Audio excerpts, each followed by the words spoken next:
Would you like your company to be known as a top workplace? A top workplace is a company where employees love to work for. It's one of the best places to work for. People are fulfilled, they're happy, they have purpose. I've been at a company for the last 16 years, and for the last 9 consecutive years, we've been a top workplace. And I can tell you, working at a company that is a top workplace, it just has a different feel. And you're going to have employees that love being there, want to be there. They're finding fulfillment. They're not just working for a paycheck, but they really feel like they are contributing to the company. And what that translates to is a lot of happy clients, happy customers, repeat business, referral business. Clients want to do business with companies that are a top workplace because the culture is just that much better. And they will refer their friends and family, and business will continue to grow when you're a top workplace. And what I found is that there are 3 things that we stumbled across that can really help you become a top workplace. The first thing is to get clear on what your core values are. Not your core values of what your clients think about the company, but core values as in what are the unique characteristics that describe your culture, your current culture. And when you can get that down to 5 or 6 words on what that is, you now have a foundation to build on. You now have clarity on what exactly makes this culture so good to work at this company.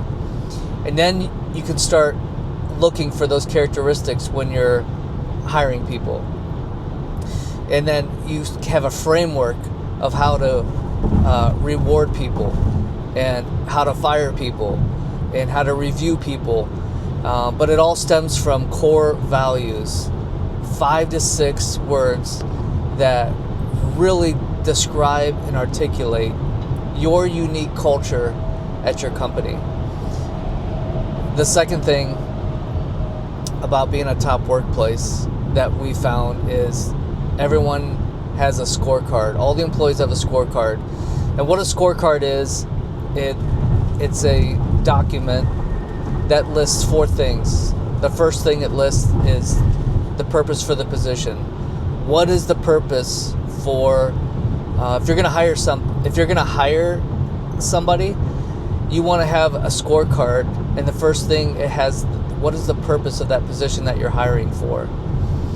It's not a job description, but it's what is the purpose? Why are we hiring for this position?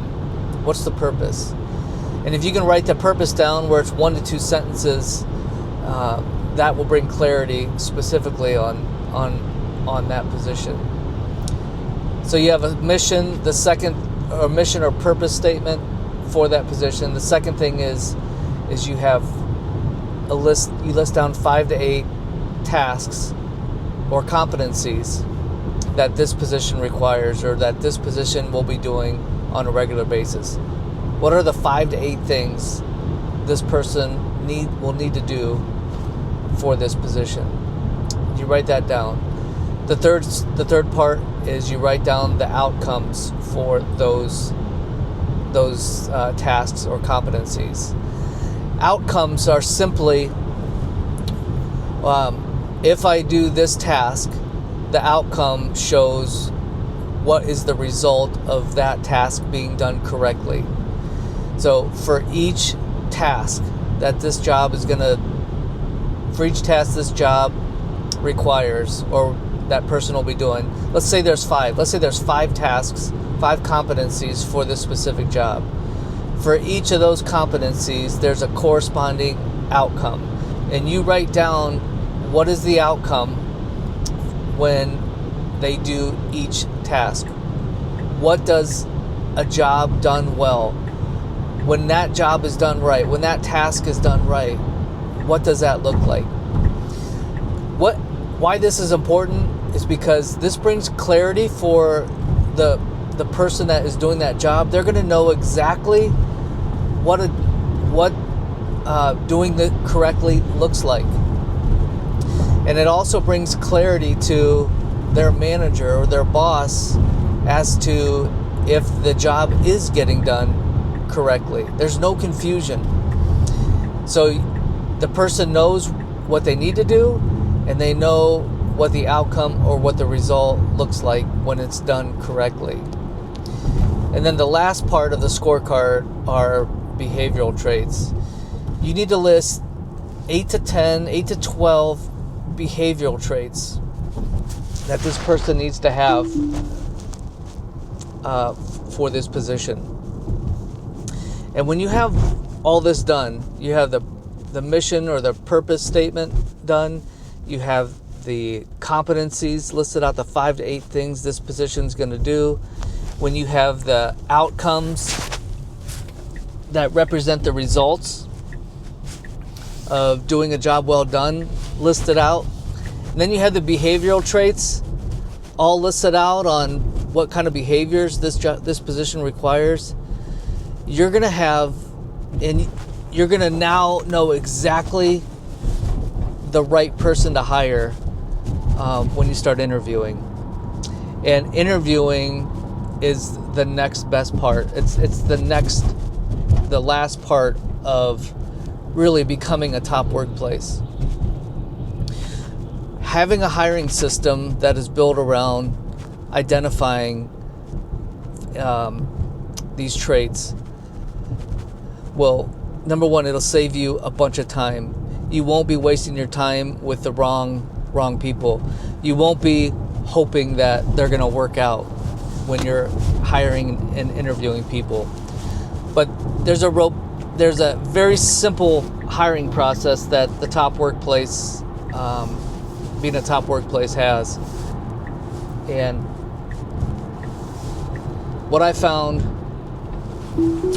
we found is there's 3 key things in hiring right. When you hire right, you actually hire quicker, and you save a ton of time because you're not hiring the wrong people. You have less turnover. You spend less time retraining, re-interviewing, rehiring, all that stuff. You do this by knowing exactly what the position is for based on the scorecard. The first interview that you have is a virtual interview. The virtual interview lasts 10 to 20 minutes tops. And a virtual interview is great because it actually is probably one of the most important parts of the interview process, because you're going to come across a lot of people that they're not going to be a fit, that you're going to pick up on during the virtual interview. And when you're on a virtual call and you tell them, hey, can you jump on a call with me? It's only going to be 10 to 20 minutes. When you find out that this person is not a fit, you can instantly just shut the call down. And it's a lot harder to do when you're in person. If you're trying to shut an interview down quickly in person, it's impossible. You end up just wasting time by going through the motions. You know they're not the right person, but you don't want to hurt their feelings. You don't want to shut it down right away. You want to give them, you're just going through the motions. You're just wasting time. So the virtual interview, it saves so much time. I've had some virtual interviews that have lasted 5 minutes, 7 minutes, 8 minutes. Right off the bat, I know that, they're not a fit. But when you find when you come across somebody that you think that they're the right person, you can take it longer. You can ask them more questions, and you're really gauging the chemistry of the interview to see if they're worth coming in for an in-person interview. And then once you bring them in, there's a whole hiring process. There's a whole interview process of what questions to ask based on their resume.